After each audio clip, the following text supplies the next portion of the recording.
સાઠંબા વિસ્તારમાં બેફામ ખોદકામ વિરુદ્ધ લોકો અને ખેડૂતોએ ઉગ્ર વિરોધ નોંધાવ્યો।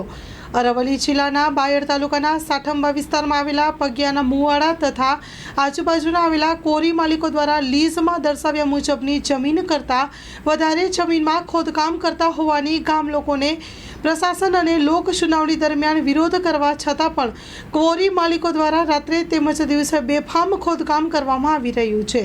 સાઠંબા ગામે યોગેશ્વર કોરીની લોક સુનાવણી દરમિયાન વિસ્તારના લોકો અને ખેડૂતો દ્વારા ઉગ્ર વિરોધ નોંધાવ્યો હોવા છતાં પણ કોરી માલિકો સામે તંત્ર સામે કાર્યવાહી કરવા ગામ લોકોની માંગ છે।